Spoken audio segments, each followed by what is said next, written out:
Hey everyone, this is a special episode of Behind the Life. Today I'm going to be speaking to a lady called Katie Taylor-Smith. The idea of the show was to talk behind an organisation she set up called Men to Army in relation to mental health within men. Having spoken to Katie before the show to find out more about her life, she's gone through a hell of a trauma that none of us would wish on anybody. 3 major traumas in her life. The show is an extended version, about 1 hour, 30 minutes. It's a hard listen, but it's also a listen I suggest everybody tune in and to stick with.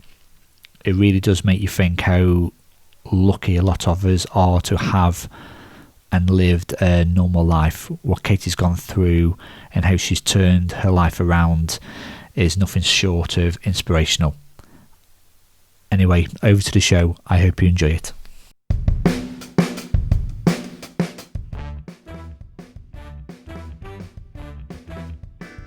Today, I'm going behind the life of Katie Taylor-Smith. Katie is the founder of Men to Army, a mental health organisation set up following the death of a close friend. The goal is to signpost support for males in combating mental health issues.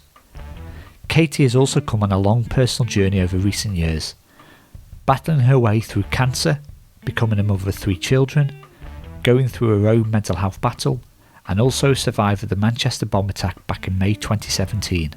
She's not just a fighter, but also an inspirational businesswoman who is fighting hard to get the message out there to men that speaking up over mental health is okay. By the way, this episode contains some swearing, so please cover your children's ears.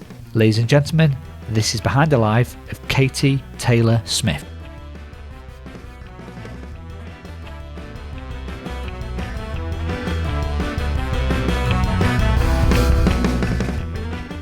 Katie, how are you? Hi, I'm really good, thank you. Good, so this is your first podcast? It is my first. How are you feeling? Feeling really happy to do it. Good, well, welcome to the show, Katie. So, Behind the Life, it's a show where I talk to interesting people who have led interesting lives, and you have had one hell of a life so far. Thank you. So, let's start in a chronological order.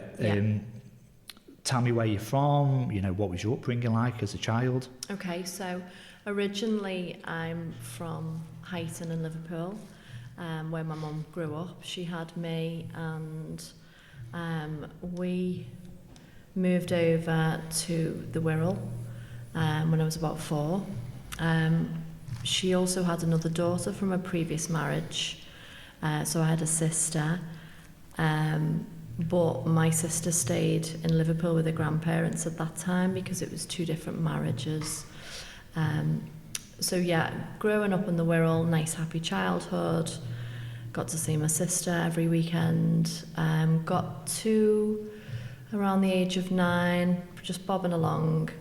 My sister had a brain hemorrhage and passed away, so that was my first significant trauma. Quite a harrowing time. It was the same week as the Hillsborough disaster as well. So for me, that is kind of where life got a bit crap. Me and my mum are very, very close, so I feel like I supported her through that harrowing time. But obviously being 9, it was quite a transferable time emotionally for me, and I developed quite a chronic condition called psoriasis, which is now quite common. So fast forwarding to teenage years, where just your usual typical, hormones, boyfriends, new experiences, nothing out of the ordinary. I was quite a well-behaved teenager, I think. And then fast forward to 24, when the next stage of my life started, when I decided to have my first child. And very happy little home life, happy marriage, beautiful daughter. 2 years later, then went on to have my son. 2 years later, then went on to have my daughter, and then put plans in motion that when they got a little bit older, I would get back into education and do some kind of a degree. So when my youngest daughter was around 7 or 8, the plan was to go and do a psych degree, because I'd spent about 4 or 5 years studying of an evening, GCSEs, A-levels. So the summer before the degree started at Chester Uni, I developed physical symptoms of pain in my abdomen.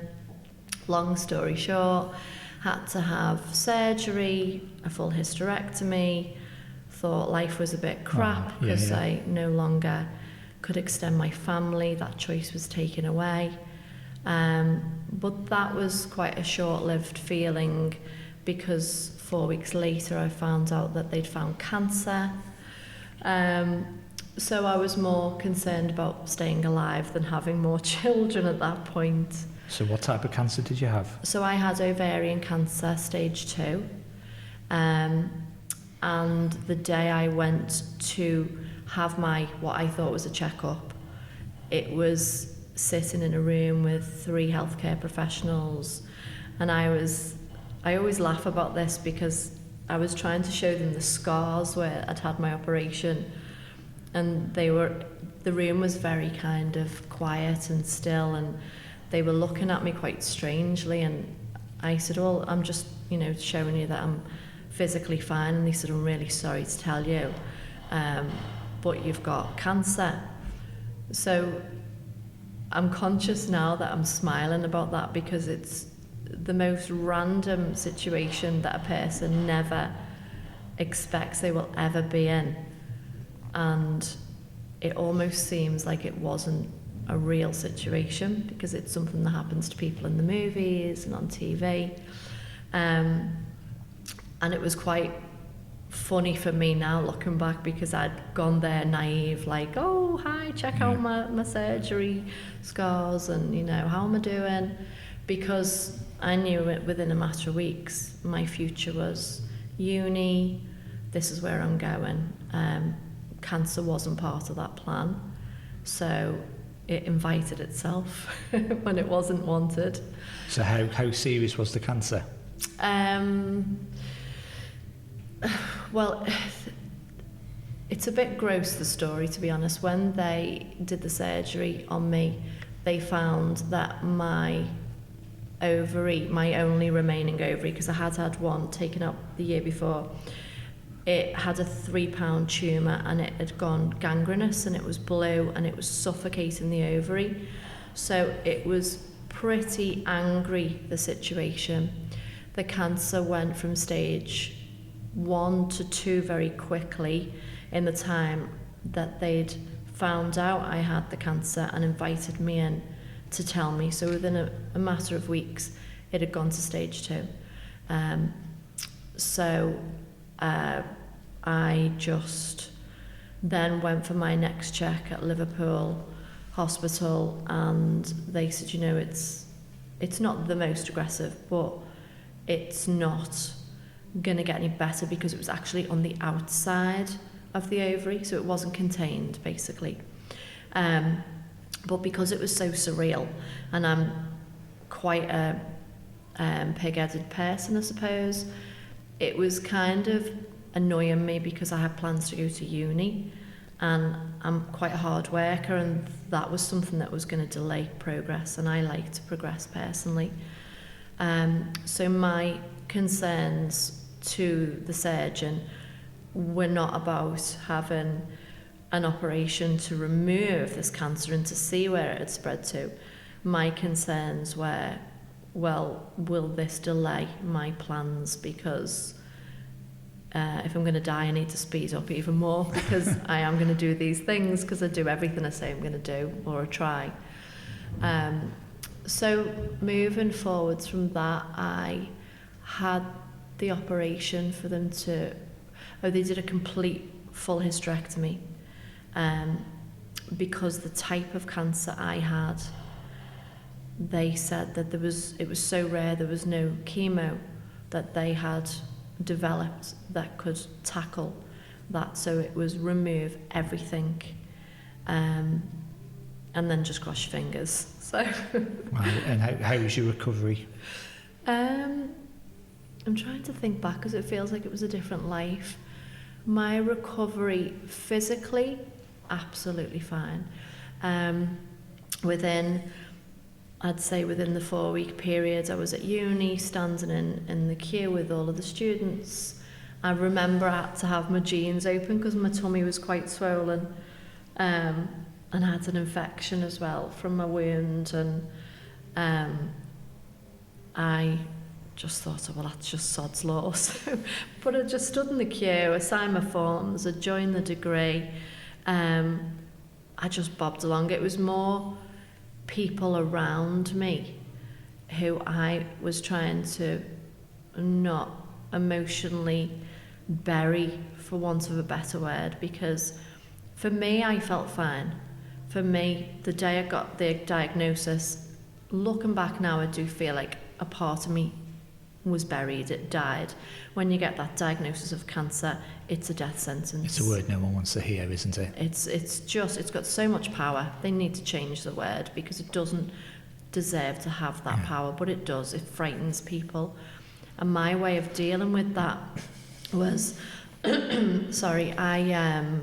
put it on Facebook because I was messaging. I felt responsible for awful news because I know I'm very lucky to have people who care about me, so I felt very responsible for handling that news to them in as best way as I could. So I was messaging people and people were devastated because they thought she's going to die. So in the end, I thought, do you know what, I'm going to put it on Facebook and then I'm going to switch my phone off and people can communicate between themselves.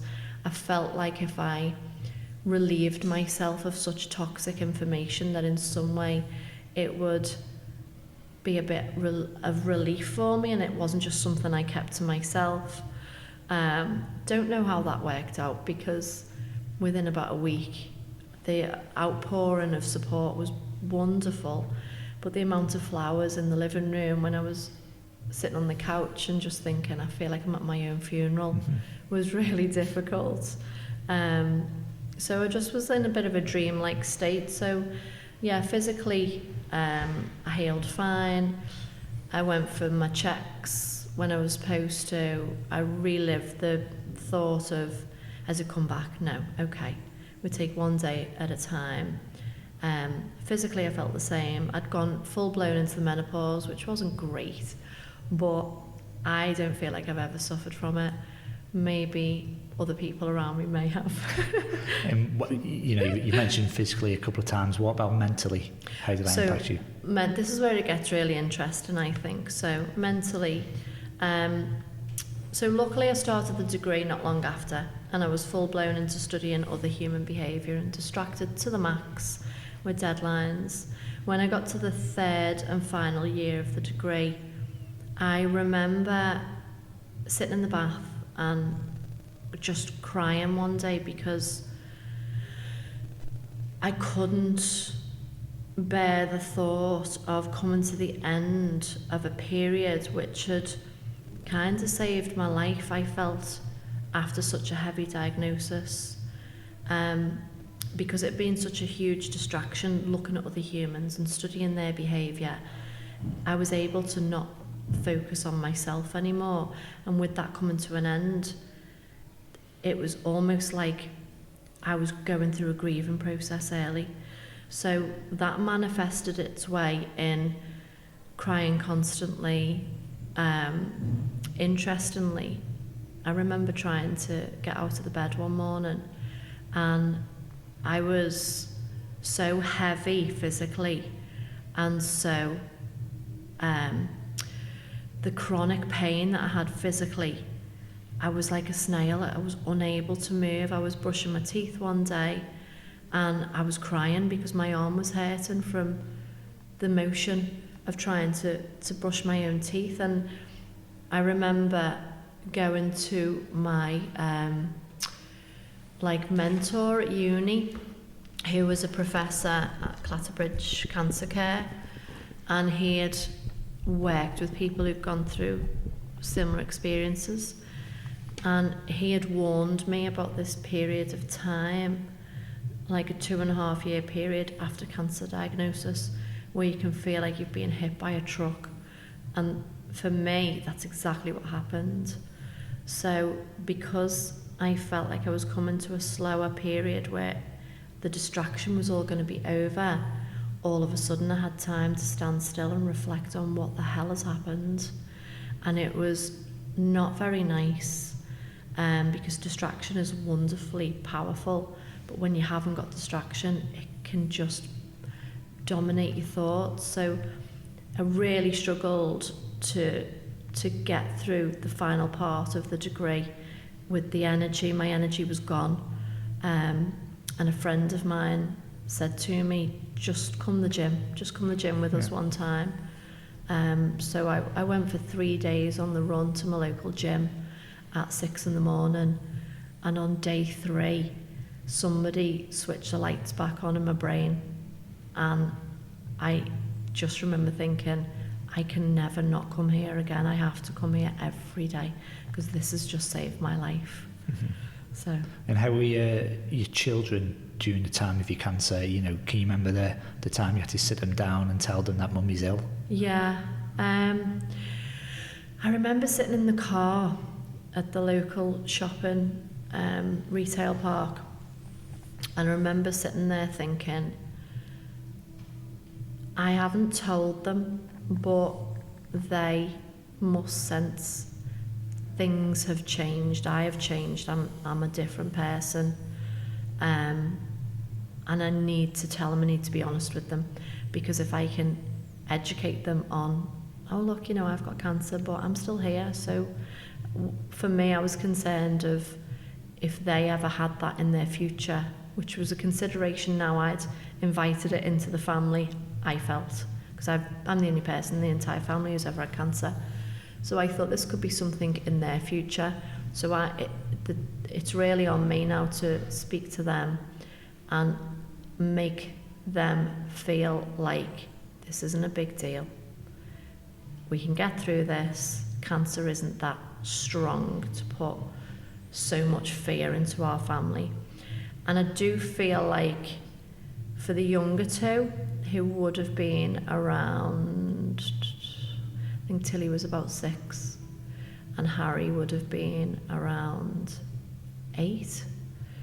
And those 2 kids are from another planet anyway. They're just so cool. They're kind of like, oh, okay. So I remember just saying, in fact, I think I did it separately with them. I didn't do the whole sit down thing. I'm not the most sensible type of, the authoritarian parent. I'm more of like, oh, hi guys, you okay? We're all friends, you know. So I remember sitting with Tilly, I think that was in the car, and I said to her, you know that little girl that had cancer at your school last year? And she's like, yeah. And I said, oh, well, that's what I've got now. She was like, oh, well, what does that mean? So I can't remember the words, but I would have said something like, oh, it just means that I need to get it taken out my tummy and then I can carry on. I said, but I just thought I'd let you know, because if I'm not very well, you know, then I'll need extra cuddles. She was like, oh, yeah. And then probably went to McDonald's or something and she forgot about it. Harry, I don't actually remember what I said to Harry, because Harry's nothing phases Harry very much at all. So it would have been something similar. Ella, however, who would have been 11 at the time, and is a lot more deep on an emotional level. Now with hindsight, I think it's probably affected her a lot more than what I thought at the time. So would I go back and tell the children again? If I had the eldest made up as the younger two, yes, but she's a different child, so I think that was quite heavy. I think she was a little bit more traumatized because she was a bit more aware, because at the time cancer was on adverts where you saw people on drips, and it had such a lot of power, whereas the younger two didn't really have much knowledge on it. So yeah, I think it's the delivery of it for me was to try and get it out of my system so then I could feel like it's not a big deal, it's fine, we just talk about it in conversation, but maybe a little bit too heavy for certain people to take. But then you just do what you do and you do your best, and you don't know if you've done the right thing until you've done it. And then 5 years later you look back and you think, maybe would have done that a bit differently. Yeah. But I don't know how I would have. Hopefully I won't have to do it again. And how are you now? Are you full recovery? Oh, so physically, yeah, I don't have checks anymore. Every time, there was a period where every time I got a physical pain, I'd think, I'm going to die. I've gone past that now because that takes a lot of energy. I'm constantly distracted with stuff all of the time because I've got this period of post-traumatic growth where I will throw myself into things to feel alive and to feel like I've got some value. Mental health-wise, my coping strategies are the gym every morning at 6 a.m, weightlifting. I don't like to overexert myself, so cardio is not my thing. And I do dancing twice a week, which is like kind of my new passion because it's another way of moving your body, and I've met new friends, and just incorporate that. I see that as my cardio. But yeah, I just, mental health wise, there was a period where I went on antidepressants and they didn't serve me well. And I knew other ways through what I was studying. So now I'm lucky enough to know the other ways are gym, good food, body posture, the biology of keeping your body open because it creates better neurochemistry. So I know the things that work and the things that don't work for my neurochemistry to be at its happiest, really. So as long as I don't be an idiot and just be mindful of your limits. Yeah. I overstep them, don't get me wrong, because I do like vodka, but yeah, I just need to be mindful of what works for this human and what doesn't. So you obviously overcame such a traumatic event in your life, as you said, both physically, both mentally, and then you must have thought, well, that's my little diversion in life, which I didn't want, but I've dealt with it. And then came the 22nd of May 2017, which was the day of the Manchester Arena attack at the Ariana Grande concert, and you were there with your daughter. So can you just talk us through what you remember from that day? Yeah, so we were staying at the Lowry Hotel because she'd got tickets to go and see Ariana Grande in Birmingham 2 days before, and for this concert in Manchester she got 2 sets of tickets for a present, and her dad had taken her to the Birmingham concert and I was taking her to the Manchester concert. So I was being a bit silly and saying, well, we're going to stay in the Lowry, we'll beat your dad's night, we'll do it girls style, we'll have a great time, and we stayed in the Lowry because we thought Ariana Grande would be there. So I was just trying to be like top parent. So she'd been to the Birmingham show, she'd seen the exact same show. So she went the night before to Birmingham? Two nights before to Birmingham. Loved every minute of it. They had left before it ended because kind of when you parked up the arena, a lot of people tend to leave a little bit early to get the car and get the car parking space. But when we went to Manchester, that was not going to happen because we were staying there for every single second. So I was trying to get one up on her dad and saying, we're staying there till the end, we're staying where she's staying. And we were a little bit late for getting to the arena because I'd had to pick her up from school and drive up there.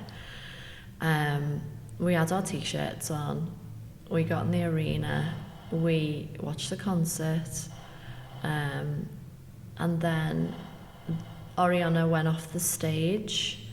There was these huge pink like if you can imagine like a balloon, but they were almost like a bouncy ball, and they'd been released from the ceiling throughout the night. Yeah.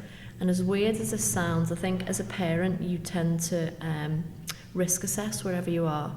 So for me, when I'd seen them during the show, I thought, God, if one of them went off, you'd have an almighty bang, because they were huge.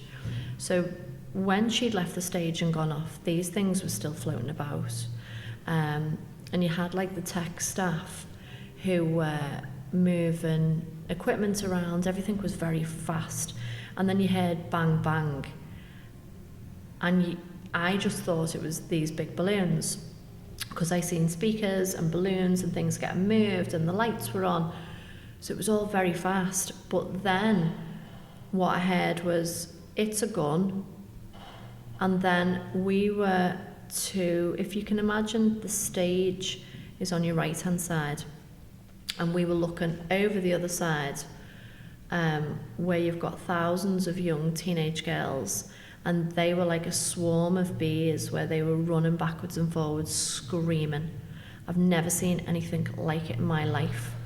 And at that time there'd been the bang bang, it's a gun, the screaming. When I looked up, I was on the floor, because I didn't even consciously do it. I threw myself over the chairs. Feel awful, because I didn't even try and grab my daughter. It was just a natural response to hit the floor. Stood up. Ella is texting, because Ella's response is a little bit not like mine. Yeah. I respond very quickly. But these girls were running in and out. They were trying to get out the exit, but then they were running back in from what they were seeing. And then there was people behind us who were scrambling over each other, and phones were getting dropped, and it was hysterical. And I remember thinking, oh, for God's sake, one person has screamed because they've heard a bang and it was nothing, and now you're all screaming and you're all panicking and nothing's happened. And then, because I was trying to make sense of it, and then the compere came on the stage, and he said, this American guy, he was like, you know, there's nothing to worry about here, you need to calm down, because it was hysteria. You need to calm down, nothing's going on, you need to leave in an orderly fashion. So I was like, oh yeah, that's what I thought, everything's fine. So Ella and I stayed a little while longer, because we wanted to go down and have a look at all of this like paper money that had fallen from the ceiling during the show. So we wanted to just get every single second of it.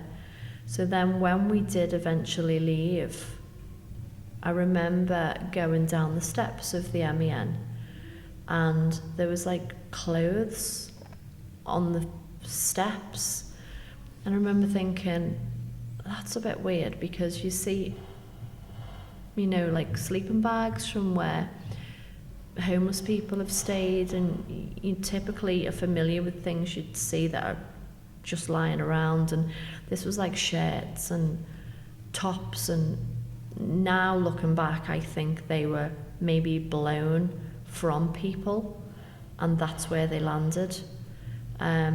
So we made our way down the steps, and as we got halfway down, there was a policeman who was screaming, run, run, there's a bomb. And he was pointing behind him, but he was running into the MEN. And I just, looking back now, I think, oh my God, what an incredibly brave person to be telling us to go and be safe. But he was running in, and he probably had a little girl or kids or someone who loved him. So still not making any sense of anything at this point. We crossed over the road, and I'm just thinking, if it's not in front of me, it's not always there to see. So I'm just thinking, oh, everything's fine, you know, I'm the mum, let's be calm. And there's this guy, and he's crying his eyes out, and he must have been in his 40s. And I'm thinking, oh my God, what the hell has happened? So he said to me, are you okay? And he couldn't breathe because he was so upset. And he was like, I've just been over to get my car and there's bodies everywhere. And I'm thinking, what? That doesn't make any sense. What is he talking about? So Ella and I was thinking, right, I don't know what the fuck is going on here. Let's get this kid back to the hotel. Let's make sense of this when we get there. So it was cordoned off a certain mile radius around, because now I know that they anticipate a second bomb. I don't know if I've heard rumours that there was a second. I don't know, nor do I really want to know. No. But the protocol was expect another bomb. So it was cordoned off, and there was this loud kind of megaphone, which I don't even know where it was now, but it was booming across the streets of Manchester saying something like, there's been a bomb, you need to get out the area, you're not safe, we think there's something else is going to happen. And Ella and I were trying to get to the Lowry, which was 5 minutes away, but because it was cordoned off, we couldn't get over there. So I had the sat-nav on my phone. Every person in the world's trying to contact me. I put something on social media, yet again thinking, read this message, I will let you know we're safe. Yeah.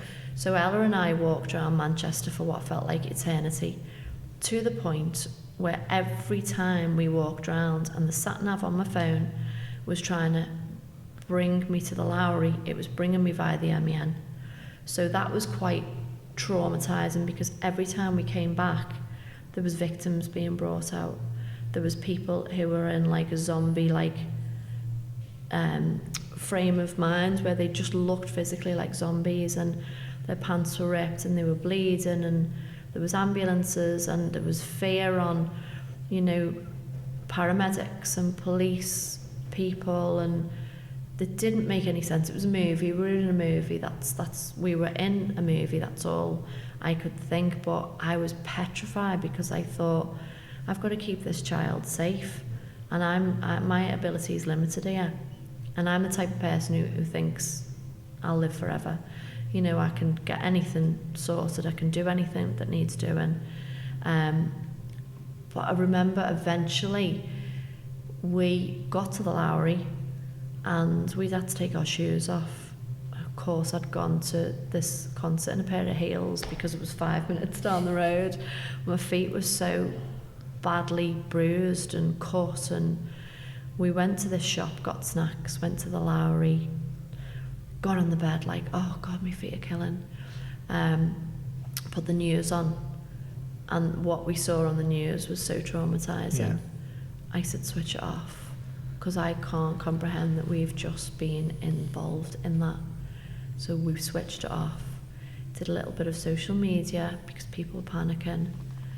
But rewinding a little bit, the people who were trying to get their children away from the arena were in such a zombie-like state. People were walking through people were driving on pavements, people were almost running people over to get the hell out of there. I suppose that's your natural survival instinct as well, isn't it? Yeah. People were very much... It always reminds me of that scene out of the Titanic where people are almost choosing their lives over other people's to just get as far away as possible. Yeah. And it wasn't the nicest version of human behaviour I've ever seen. But yeah, maybe it's a natural thing to survive, and that's just what they were doing on autopilot.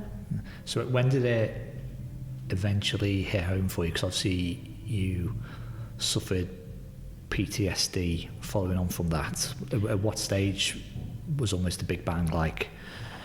Wow. So when we got back to the hotel, I remember going on Twitter, and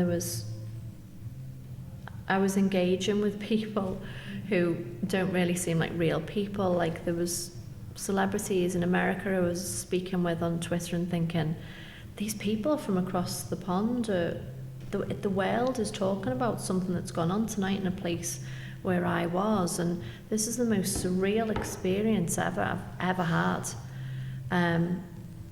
So the next morning we woke up, and the original idea was we're going to go and find Ariana Grande in the Lowry, that's why we're here, my daughter's going to have the best experience of her life, number one parent sorted. And obviously we woke up like, oh, this is different. So it was almost like the air was full of grief. We looked at the news and it said that there was a lot of lost children who didn't have parents, and they were in one of the hotels in the city centre. And my natural reaction was to just go and help, because I had Ella. I thought, I don't know if it's the right thing for her to go and help. So my judgment call was, right, let's go down the hotel and give Ella the experience that we've come for. Let's try and find Ariana Grande and her coach and her team, and then let's go and help people, because that's what I bring her up to do. So we managed to find the coach. Then we found that Ariana Grande had been helicoptered away somewhere to safety. And we walked through the streets, and there was news people that I've only ever seen on the news, on TV, everywhere. The streets were quiet from, average, normal Joe Blogs, but instead filled with TV crews, vans, TV presenters, and we walked through. I'm not sure what the hell I was looking for, to be honest. I just felt like an extra pair of hands is helpful. So we walked through the streets, and Ella got stopped a few times and asked if she'd do interviews, which she didn't want to do, because we were still trying to understand what exactly has happened. We were trying to process, what had gone on. So we carried on walking, and we ended up at the Arndale, and I put it on Facebook Live, because at that point there was a lot of crowds of people, staff from shops, people were doing risk assessments, debriefing. It was the atmosphere was quite buzzy with panic, people being confused, people trying to update people, everyone kind of working together, and there was a lot of support in the air. But I didn't know that there'd also been another bomb threat at the Arndale, because I was with all of the people and I was trying to let everyone else on Facebook see what's going on, the strength of the community coming together after something awful, and that I was also there trying to help, and Ella was there, but we were okay. But then I had people saying there's been another bomb threat, but that wasn't getting through at the time, because it felt like it was my social responsibility to go and offer some support. I don't know as a parent if that was the right thing to do with Ella, because I didn't know there was another bloody bomb threat. But then we walked through, there was nothing we could do. There were so many people who'd come down to help. We ended up walking back to the hotel, and we checked out, and we got in the car, and it felt really wrong to be driving away knowing that there was kids without parents. We never come across any of them, but we knew they were there. I felt like we were driving away from devastation and not helping. I felt like we were just looking the other way, but I know I'd tried, and I know there was nothing I could have done. But we were driving on the motorway, and her song come on. Now Ella hadn't expressed any emotion at all, because she's quite contained, whereas I am just, the opposite. But I tried to be contained for Ella, and on the drive home, one of Ariana Grande's songs come on, and we just cried all the way home. But it was so surreal. It was almost like at that halfway point on the motorway, it kind of dawned on us that, almost like a cat with 9 lives, this is massive. Have we just been in something that potentially was life-ending, and we're going home? Because what followed from that as well is a lot of guilt. You know, why did some not make it out of there and some did? So at that point, driving home, there were so many things going on in my mind. And then also thinking as a mother, what am I going to do to protect this beautiful little human? Because what comes from this, knowing from my previous traumas, you don't just, it doesn't leave it at the door, then it comes back in the future if you don't kind of resource yourself to mitigate, you know, what can come from trauma. Yeah. And what sort of support was offered, you know, for those people there? There's obviously 20,000 people, I presume, in the arena. You know, did anybody get in touch with you to, you know, like a help and advice line to offer support? No, and I didn't expect them to, because it was such... I've got such admiration for people in Manchester, you know, the Joe Blogs, the healthcare staff, paramedics, police, the community. I feel like we are part of the Manchester community now, because although nobody reached out to us, we didn't really need that, because they were so busy looking after the overwhelming volume of these kids who had been physically harmed and psychologically harmed. And it was just something that never should have happened. And although there's risk assessments done and things put in place, until something like that happens, you do not know how to deal with it. Don't know if you would ever know how to deal with it. But the overwhelming support and response from the Manchester community, you know, the working class, hard-working people who literally gave up everything and came to support people in the aftermath, was the only good thing that came from a horrible situation, because we felt like we were part of a huge family, that we had a shared identity with other people from Manchester. Everyone who'd been in that arena from that point onwards, we have connected with a different community that we probably never would have before. Ella now has friends who she didn't know before the attack, and has now got friends for life who get each other on an emotional level. I'm grateful for that for her.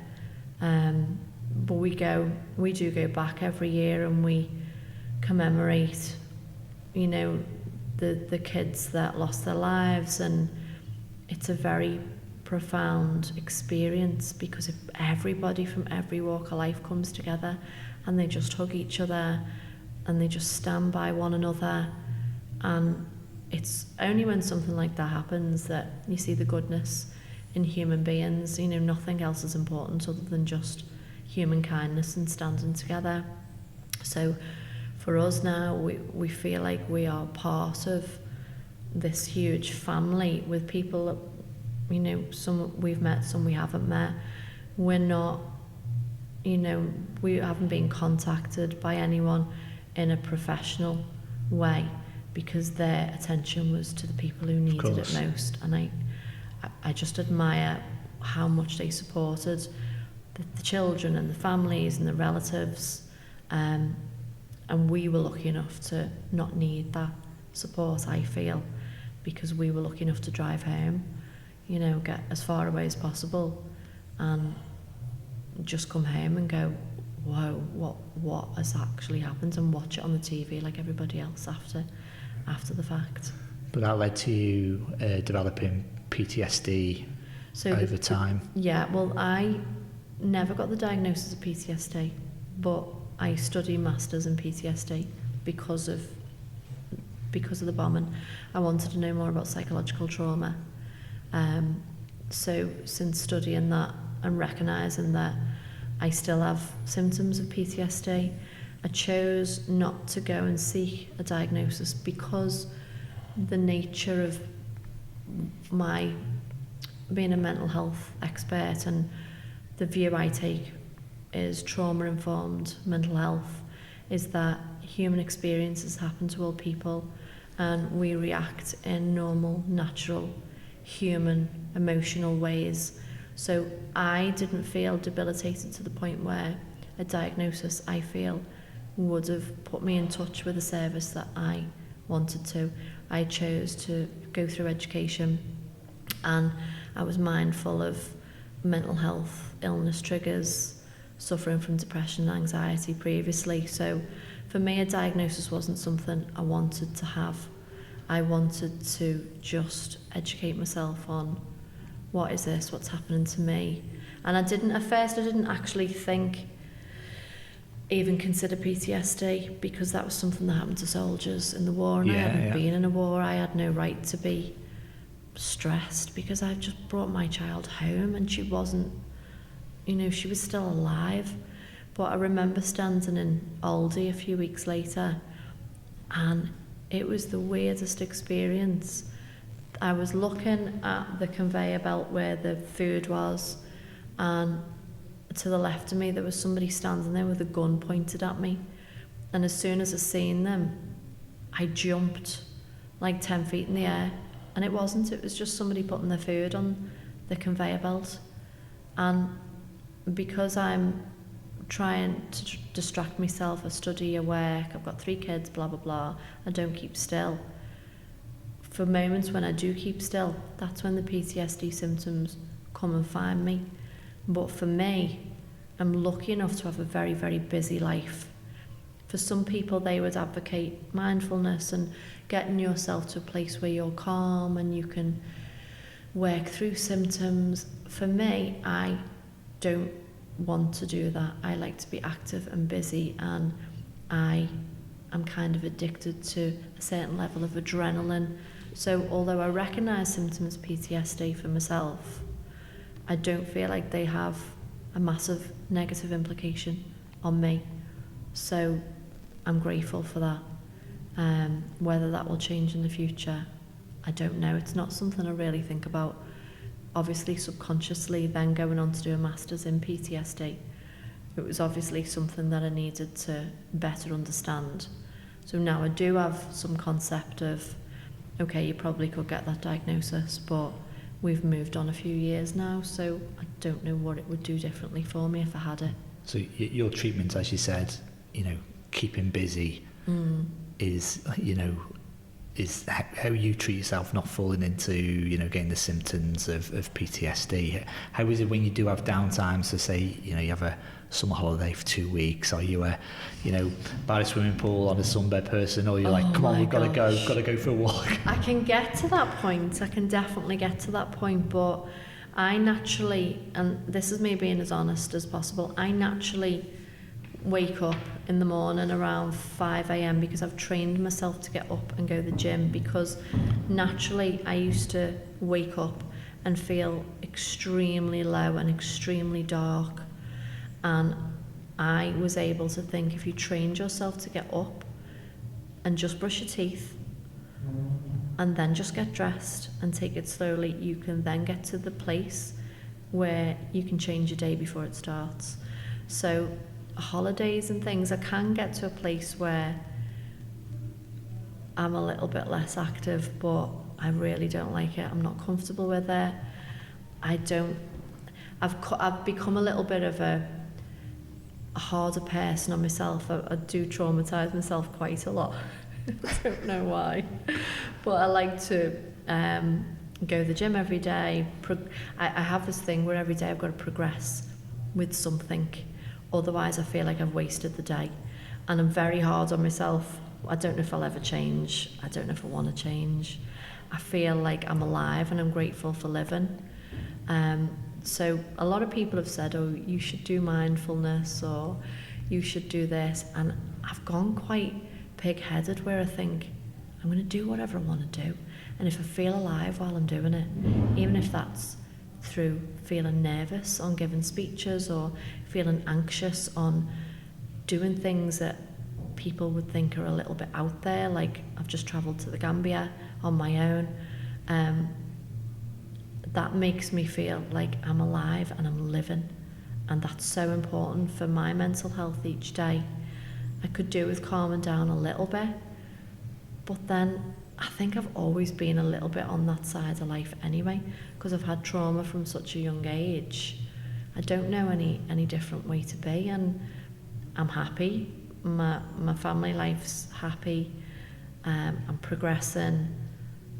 So there's not really anything that is forcing me to stop and be different, really, because I'd need to be forced.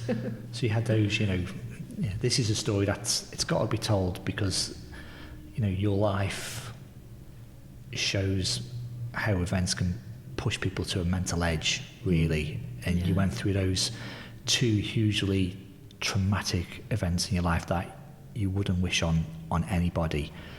And then you're at university trying to understand the psychology of it all, when you had another devastating affair with a friend who was at university. Yeah. So before the degree, I was attending college for a few years, trying to get GCSEs and A-levels, and with the hope of one day possibly thinking I could do a degree. And I did it with a friend who I actually met on the course called Andrew Cullen, and he was this beautiful, handsome, gorgeous, vibrant human being who was he just made you smile. And he did the same course as me, and he'd make you laugh every day. He was really camp, really funny, had this gorgeous croaky voice, and he went to uni of Chester, same as what I did, and there was only 2 of us out of the whole cohort that went. And because he was from Birkenhead and I'd lived on the Wirral all my life, we had a very familiar culture, so we got each other. And he went to do a history degree, and I chose to do history and psychology, because those two go together. We only saw each other for a couple of classes, but it was scary moving from a place you've lived most of your life and finding your way to a big university. And he was living, I think, in a house share with people, and he was happy, and I was commuting backwards and forwards doing the mum life. But every time we had a history lesson, it was like, oh my God, thank God, because he was just the person you wanted to sit next to. He was just that easy to be around. He was naughty, he was cheeky. We wouldn't pay attention in our lectures. We'd just gossip and talk crap.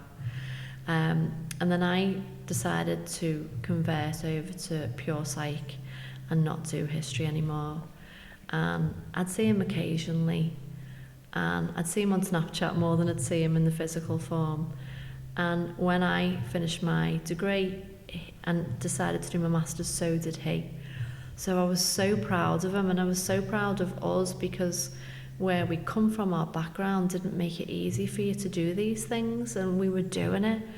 So I felt like, I had a friend for life. I remember, I think it was Christmas time, I brought him home from Chester Uni, and it was snowing, and I drove him back home to the Wirral, and he was just so funny. And I didn't then see him for a period of time. I just talked to him on Snapchat before he went to sleep at night, miss you, or hope you're having a great time. Everything seemed fine. I remember coming home last Christmas. Was it last Christmas? Christmas before the one we've just had. And I went on Facebook, and it was R.I.P. Andrew Cullen. And I'm scrolling down, I'm thinking, oh, piss off, this is not even funny. And I'm sitting at the breakfast bar in the kitchen, and I felt like vomiting. And I just thought, no, this is where Facebook's not good. You shouldn't put things like this that aren't true on social media. And the more I scrolled, the more I thought, oh my actual God, this has really happened. So I needed 1,000 of those messages to actually get it into my brain that this is real, this isn't funny. So that was a blur. I don't even remember. I remember saying to my husband, oh my God, you know, little Andrew. And he was like, well, I've not met him, but yeah, I've heard you talk about him. So you wouldn't believe this, but he's took his own life. So I don't even know what come next after that. The world stood still yet again, but more profound, because stuff like this shouldn't happen, and it does. So, you know, why are you still questioning these things that are happening? Because they've happened quite a lot over my life. So I remember thinking, right, okay, Katie, you've done a degree in psychology, you've got some insight into human behaviour. I've always felt able and easy to be around humans and get their emotion and feel it and support them and understand why a person might feel emotionally unable to cope. And I've always been able to be in that space with that person and turn that around and make them feel better. But this was something I was not a part of, and it didn't make any sense, because it was happening a lot. And I just set up a company to teach mental health, and I was extremely busy with life, doing more than the average person would do, because I don't know what the limit is. But I put a video on Twitter just to ask the question, right, listen, I'm doing this degree, I feel like I get humans, I feel like I've been through stuff. Can someone please just help me out here, because this isn't the first or the second or the third. These boys, these men, these humans are taking their own life, and I'm really struggling with why this is happening. And if someone can just like let me know, then I can make sense of it and we can move forwards and we can do something about it. It's as easy as that. So I put it on Twitter, and there was like a tidal wave of mainly women saying, this happened with my brother, my uncle, my son, my friend. Oh my God, I'm glad you're talking about it. We don't know what it is. And these stories were just coming out of nowhere. And I just thought, well, I didn't even think. I made myself responsible for doing something about it, because I'd put out this crappy video, nothing special, and the response was so huge. It was almost like somebody was saying, you need to do something about this now, because there's a lot of people who need to know the answers as well. And I'm quite able to speak on other people's behalf. That's something I would do for anyone. So I thought, okay, well, what does this look like? So I was having a conversation with my husband. I'd done some research into it, and I thought, wow, 3 out of 4 suicides are male.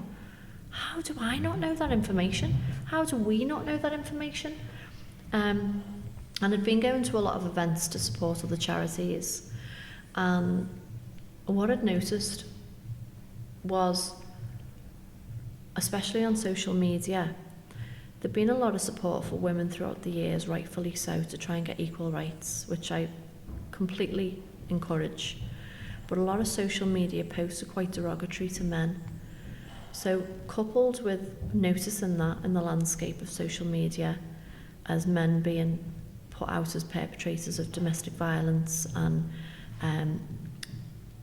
derogatory and power hungry towards women, that was building up in my mind. And I did some research, and it basically said that, over time, the expectancies on men has been overwhelming. Once upon a time, men would go out to work and they'd come home and they knew their role and they knew their identity, and they would have their tea made, they were the breadwinner, they knew what was expected of them. But as time's gone on and women have, been empowered and gone into predominantly typical male roles in the workforce, men somehow have become confused and unable to see, well, what is expected of me now, because it's changed so hugely.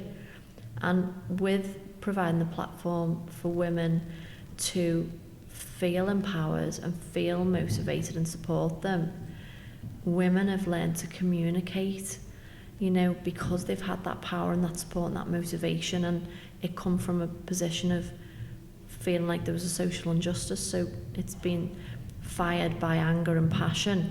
They felt able to communicate, whereas men, for some reason, haven't, I don't think, largely felt able to develop the coping strategy of expressing emotion, because they've been told in our language for years, you're the man, you're the breadwinner, you're to be the strong one, you're to be the protective one. If you do anything against that, you're weak, you need to man up. And with them not feeling able to express emotion, for me it's been like a boiling pot with a lid on. Eventually it will explode, and you know, so that was the research I did, and I thought, okay, so what happens next? So the Me Too movement was all over the media. And I remember having a conversation with my husband, and I was saying to him, God, you know, women have been viewed as a vulnerable population, as have the elderly, you know, children. But what the world doesn't know is men are too. And 3 out of 4 suicides are male. It's touched me, it's touched almost every person I've since spoken to. This is massive. I don't think people know. So my husband come up with the idea of, like men too, TOO. And I thought, I always say, I'm getting that on a t-shirt. So I did. I went and got, like 200 t-shirts made with men too. So we could communicate, guess what? All these populations are vulnerable, and we know that, and we support them. But you'll never guess what? Men are too. So I arranged for us to walk in the Race for Life in Birkenhead Park in June. And it was the first time men were allowed to take part.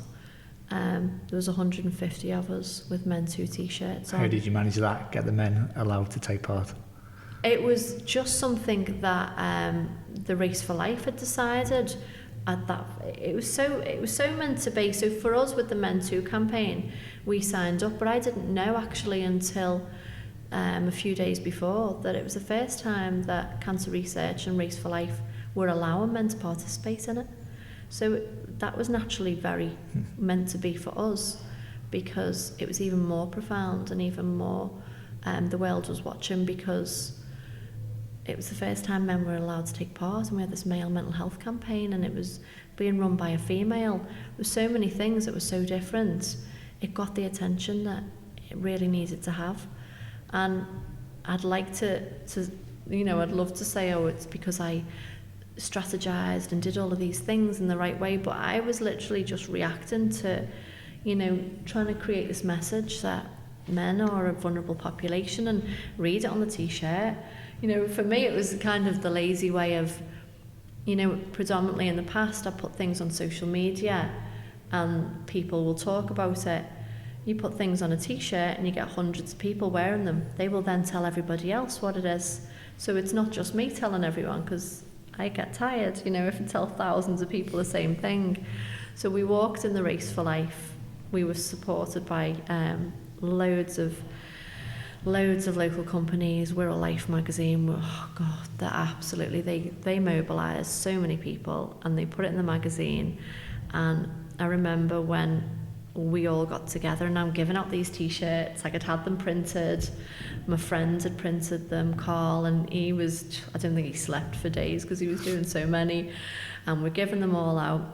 We got our numbers, there was kids, there was dogs, there was men, women, and I thought, God, do you know what, I hope guys can feel this support for them, because they need to realise that, you know, you might not feel like you're worthy or you're loved or that there's so much expected of you, but that's largely a social media thing, and it's not how we genuinely, when we've got perspective, it's not genuinely what we feel. We don't want humans to be distressed. You know, we don't want guys to suffer. So we walked in the race for life. It wasn't a run. Nobody was running because we were walking. We were carrying a message, and it was one of the best days of my life because so many people were behind us and backing us and knew us before we got there, and I didn't even know what us was because I was just a mum who'd put a video on social media, and then people were listening to what I was saying, and it was a fantastic demonstration of support. And since the race for life, it has just been electrified for the past 9 months since the campaign has literally been alive. So that you came from Men Too and you became Men Too Army. Yes, because Men Too was to let people know, you know, it's men who are vulnerable too. You know, it's spread that information around because you don't know 3 out of 4 suicides are male, but I'm telling you, so now you can tell other people. So yeah, we became Men Too Army because although I do this campaign on my own, I don't feel like I'm on my own because, like I said, everyone wears the clothing. People every day will message and say thank you. So I don't feel like I'm the only person doing it. I do on a physical level because it is quite exhausting, but that's because there's a massive need for it. But there's like 3,000 people now who follow the campaign, who wear the t-shirts, buy the merchandise, say thank you, will stop me in the street and say, oh, you the lady who's done the Men Too. The support is every person I speak to, and I feel like we're an army of soldiers now who are fighting, and it is a war against male mental health. You can't get worse than 3 out of 4 suicides. No. You just can't. It can't be 4 out of 4. That can never exist. 3 out of 4 is as bad as it gets. So one day I just thought, I feel like we're part of an army and we're fighting this, because I knew the campaign was saving lives, because I'll coach a lot of men on Facebook, online of an evening, and I know, and I can't communicate this to the rest of the world for confidentiality, but I know it's saved lives because I know they're still answering when they've been suicidal, and then the next morning they message me and they'll say, you know, you saved me last night. I seen somebody with a t-shirt on and I read your page, or you listened to me for 10 minutes and, you know, I was going to do something that I would have regretted and I didn't because of this support. I can feel it. It's like it's a movement. So it is an army of people, and we do need to fight it because it has to be a movement. We have to make change, and we have to do it in strength, in numbers, because I would love to try and think I could do it on my own, but I am not able to make significant changes. It has to be a collaborative.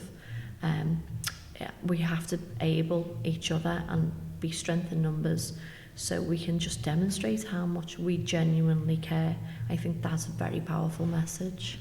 You know, and how can we change this for men's attitudes and beliefs to say, look, you know, I'm not okay, I need help. You know, a few years ago it was all about, we touched on cancer before, so, you know, prostate cancer. Yeah. You know, men tend to have that attitude. You know, I've been guilty myself sometimes. Oh, it's nothing. I don't need to go to the doctors. Yeah. When actually you do need to go to the doctors. Yeah. And, you know, spawned from that is Stand Up for Cancer, which is huge every year. So regarding the mindset for men, you know, what are you looking to do to get all the men out there to change their attitude towards mental health? Do you know what? I think that's a really good question, because I don't think that it's for the men to change their attitude. I think it's for everybody else. And as a female, I know, laced in my language, I'll use words that could maybe be sensitive to a population who are vulnerable to, you know, feeling sensitive to certain words. Like, you know, I joked the other day and said to my friend, oh, oh, man up. And he was like, you can't say that. And I thought, there wasn't even an intention behind it. It was just in the language. And that will only change, I think, for the next generation. We can try and make as much change now, but my belief on the current situation now is to demonstrate support. I don't think the language will change too soon, because it's been a socially acceptable language for so long. It's like with anything that's defamatory to race or religion or culture, it will take another generation and other people to recognise that they're strong. We need to make this change, and over time that will filter out. But I think that I believe, from the feedback I've got from men in the last 9 months, that females, predominantly females, who will actively demonstrate that they care about the safety and the concerns of men is very powerful for men, because I think in the media we're pinned against each other. So the language in the media isn't great, but I think if we can demonstrate, and there's males who support males, and that's fantastic, but there is something in the female supporting male at the moment that is kind of flipping the script and making men think, right, okay, so maybe I feel this way, and maybe I don't feel able to communicate, but I take some comfort in the fact that certain things are changing and people do genuinely care if I'm struggling. And you mentioned before that it might not be this generation, it might be in a couple of generations' time, and we were talking earlier, you know, we've both got young families. Should this be something which should be taught as education? Yes. To young children? 100%. And I'm actually working on a programme now to do just that to children. It has to be, from the day that child's born, that language you express to that child needs to be carefully considered, because we're always going to have vulnerable populations, whether it's men now, whether that changes in the future. It will change, because we evolve as humans. It's what we do. We're never going to have it perfect, but it's so important that we resource our children, who are the next generation of, you know, adults. We resource them with coping strategies and awareness on, this is you as a human being. You are going to incur adversity, you are going to incur trauma. I have never met a human being in my life who hasn't, and trauma is subjective, I get that, but you are going to have distressing periods in your life, and it is going to kind of tackle your brain chemistry and push the boundaries on how you feel emotionally. But if you can be educated onto neurochemistry, emotional resilience, your capabilities as a fantastic human being, capable of growth, capable of empowerment, instilling in our babies that you're capable of such greatness, but you also need to be mindful that life isn't perfect and these things will happen. So resource yourself, know yourself inside out. You know, we study biology and we study chemistry, but let's not tiptoe around kids anymore. Let's be a little bit more honest with them and say, things will happen in your life that won't be nice, but you're so capable, you're so wonderful. You know, empower them, but be honest with them and teach them and resource them moving forward. So they've got a manual on things that are to come. You know, you don't have to be specific, stuff happens. Allow them to then recognise that and go, oh, okay, so when I studied this at school, you know, we're studying maths and we're studying RA and all of these wonderful subjects, but we need to know about ourselves, because we're in ourselves for life, and if we don't feel capable, then we can't really do much with a maths degree or a science degree, because our mental health is something that needs to be at its best. I think you said before, facts don't lie, and it's a bit of a vicious circle at the moment. 3 out of 4 suicides are men, yet there's a hell of a lot less men report stress, depression, anxiety every year compared to women, and that's, from my opinion, down to what we were talking about before, men thinking, well, you know what, everything's fine when it's not fine. There's more men than women, about 80%, who commit crime, alcoholism. The figures are there in front of you, which a lot of it's linked to mental health. Rather than going seeking treatment, they actually go and seek addictions, or almost get the thrill of people out there going committing crime, rather than looking back and saying, you know what, I need help. Going back to your friend Andrew, who you lost, looking back now, everything that you've learned and you've educated yourself on, was there any signs that he showed that he needed help? Do you know what? I mean, I didn't spend every day with him. He had such wonderful groups of friends, and I'd watch him going on nights out, and he had a job in a hotel. His prospects on paper were fantastic. He was handsome. He was a good catch. He was funny. But he's all of the things that you see. Like Robin Williams, he was the same. He was the comedian and the entertainer and the beautiful person who you least expect. But that script is something that was put on by the media, and it's not for us to think, well, that's strange because he looked like he had everything going for him, because that's what people do with depression. They put on a mask and they overcompensate. I know, because I've done it. We, as human beings, all have depressive symptoms. And what's the thing that somebody says to you? Are you okay? Yeah, I'm fine. Are you okay? And you move on. Natural reaction. Yeah, you move on, because who really wants to go, well, actually, I'm actually not. That makes you, or can make you feel lesser than your best, or weaker, or frightened that somebody may see you as, somebody you haven't been portraying for a long time, and you might get attention that you really don't want. From the outside looking in, he was a happy, young, full of life person. Didn't make sense. But every single suicide that I've come across, I was at a funeral for a young boy a few weeks ago. It never makes sense. It never makes sense. There is nothing on paper where you can go, oh, well, yeah, I expected that because of, yeah, sure, people have mental health problems, and they take their own life, and it can, there's people who've tried it multiple times, and you can go, oh, God, you know what? I wished it was a cry for help. It's not really come as a shock, or there's different experiences for different people. But for him, he was your typical vibrant, happy little human who was smashing life, and obviously behind closed doors he didn't feel like that. Yeah. And I think for guys out there,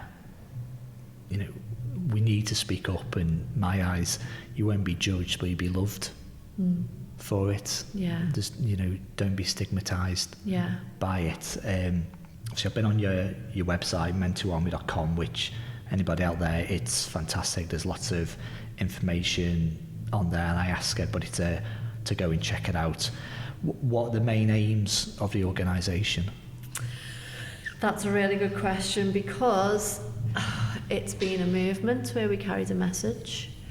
Then it evolved into learning coaching online.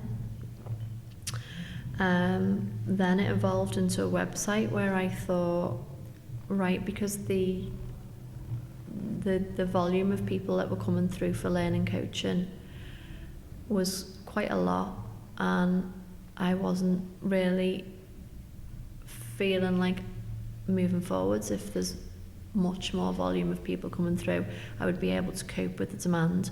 So I thought, we need a resource, because at the moment this is getting a lot of attention, so I'm getting a lot of people coming through. So if I could navigate them to a resource which could offer as many different resources as possible. I wanted men to message me, and I would say, hi, how are you? You know, if you go on men2army.com, you can have whatever you want, whatever you need, whatever you want, you will find it. And if you don't, you tell me and I will find it for you. And that's what I've managed to do so far. So I'm still building the website. It will never be enough in my eyes because we're all individuals. We all have different needs. We have inspiring stories on there. The whole concept is for somebody, a guy to go on there, or women to go on there if they're wanting to help partners or loved ones, to go on there and go, oh, this is wonderful. I've got some support. I've got some choice. What do I want? What do I need? Well, that's not for me, but that's for me. I'm interested in going to the gym. I can get free gym passes, amazing. I'm interested in going, and because there's different levels of ability as well. I mobilise a lot of guys who are socially isolated and aren't able to leave the house, who aren't able to engage in services. So I mobilised a few guys recently into just leaving the house and just going for a walk. That's a massive thing for people to do when they feel so debilitated they can't leave. So I'm trying to provide support for the needs of all different abilities, all different learning styles, just so when they first go on the website they can go, oh wow, this is for me. And it's a carefully considered website. I won't just signpost people to the generic helplines. All of the helplines and all of the services in the community, online, we have tech services, they have all been researched by myself, because I don't want to signpost somebody to something that isn't going to be effective.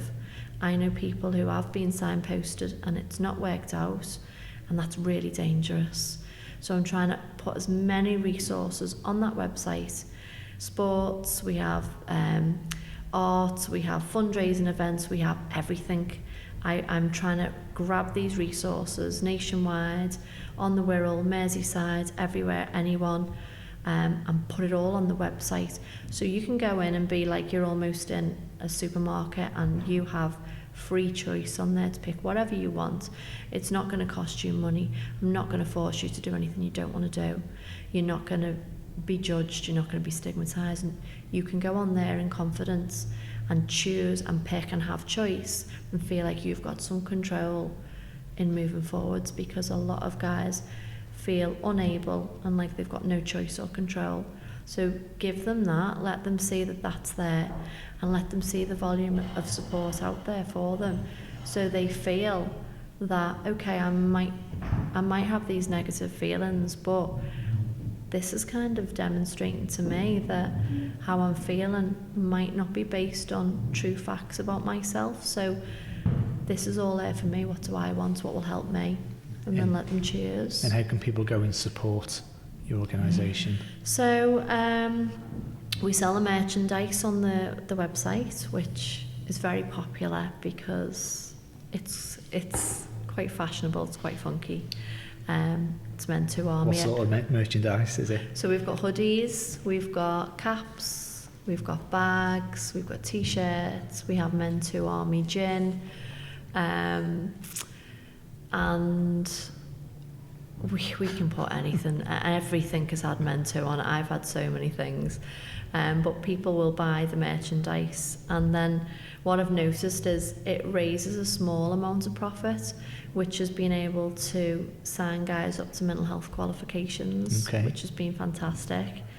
We haven't got enough fundraising. I'm personally supporting it financially, which is something I would like to have support on moving forwards, because that leaves me limited in capacity to make it even better. But yeah, the merchandise is great because everyone who gets the merchandise feels, or this is what I've been told, like they're part of the army. Their identity is part of something. So even people who are struggling with the mental health, they've told me that when they get their t-shirt or their jumper, that they feel like they're part of something that's doing good for other people, and it improves their self-worth and their self-value. So the merchandise is absolutely fantastic. And then we get people to send pictures of them wearing it and we put it on social media. We've just had the EastEnders crew wearing the merchandise. Wow, okay. Frank Bruno, Everton players, Jan Molby. The people love the merchandise. So that's how we're raising money so far. But we've had events, private events, where people have sold raffle tickets and put small donations into the fundraising, and it predominantly goes on mental health training, paying for marketing for the website. We've got a 12-month campaign in We're All Life magazine called the Feel Vulnerable campaign, where I think it was 10 very brave women stripped off and got naked, because I wanted to create something that was impactful but demonstrated female support, putting themselves in a vulnerable position, so it could show people we are vulnerable, we've done this, it's out of our comfort zone, it's to look vulnerable, we feel vulnerable, but guess what, we're not the vulnerable ones at the moment, it's meant to. So that's in We're All Life for the next 12 months. I took part in that. It was an experience. Did you have some gin before doing that? I had a lot of Prosecco. We had a lot of Prosecco, all of us. Okay. It was absolutely wonderful, and it was really well received. But yeah, I mean, the main aim now, moving forwards, is what are your needs, what you want? We'll make it happen. We'll find a way. It's sort of, where do you see this going in a year, 2 years? As we've talked about, mental health in men is such a taboo subject. Yeah. Would you like this to almost eventually go to government level, local council level, saying, there is this organisation there which can at least point you in the right direction? Well, what are your ultimate aims? Do you know what? Ultimate aims are for 3 out of 4 suicides not to be male anymore. Strategy-wise, this whole campaign has been naturally evolving from gut instinct on previous studies of human psychology. I don't know. I haven't sat down and made a plan, and I think that's probably why this has worked, because it's been authentic and it's been genuine and it's been for the right reasons to help people. I've had interest from local council, who I'll be meeting with over the next few weeks.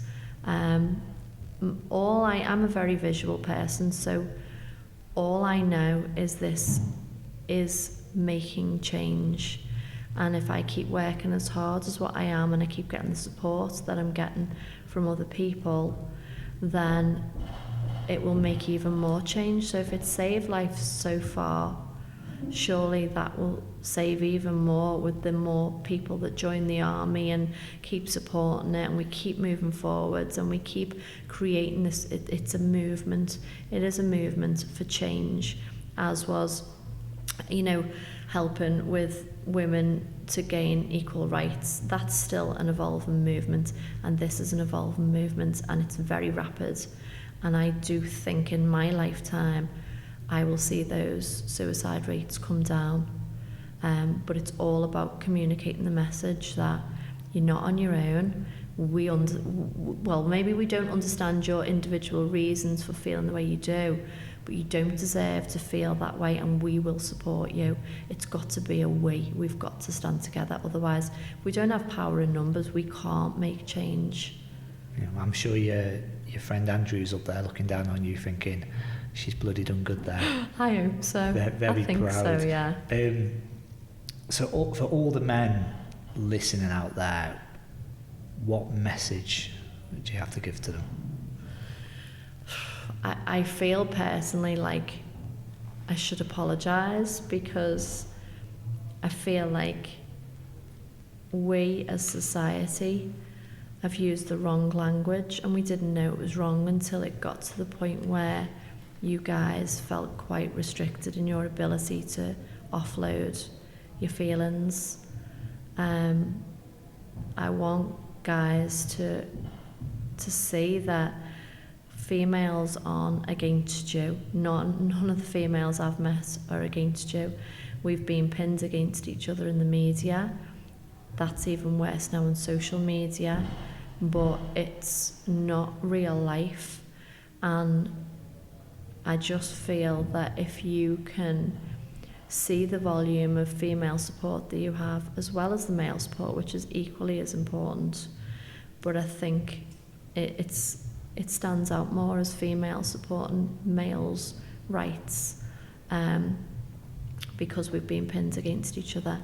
I feel like if you guys can see that we don't want you to feel unable, and we don't, when we use certain language, it's only because it's been part of our culture, and we didn't know there would be devastating effects to the words we used to other people in every, from every walk of life.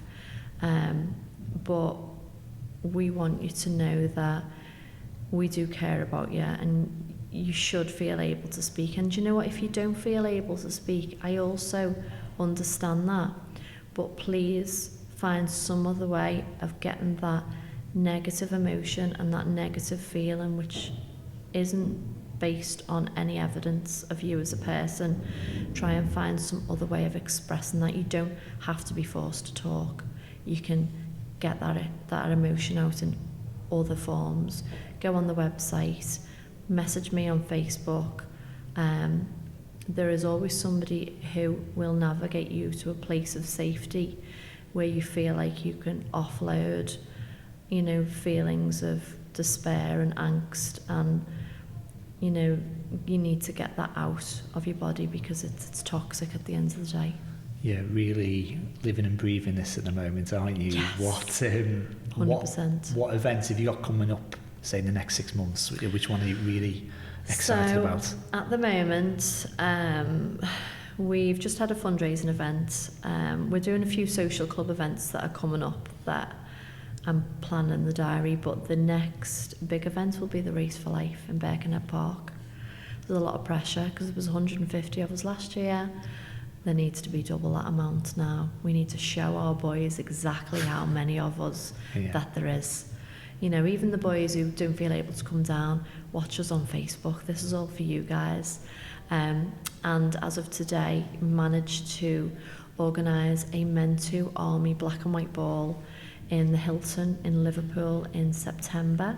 We're aiming for Saturday the 19th, where I am going to smash it out the park with this event. I want everybody there. I want the staff at the Hilton to be saying there's too many people here. I want support to be demonstrated, awareness to be created. I want people to have a good time, but I want people to leave that room not only raising some very much needed funds so we can make this more of a professional organisation and safeguard even more men, but I want people to leave that room feeling mobilised and motivated to go and just be bloody kind to men. Just go and check on them, ask again, or go up, I don't know, leave the event and go and set up a group that could benefit men. Because the more of us that do that, this is the power in supporting other humans. This is what we're good at. So we need to mobilise as many people as possible. Well, I think everything that you've been through, it's amazing what you're doing, and it's very refreshing to hear that there's a support out there.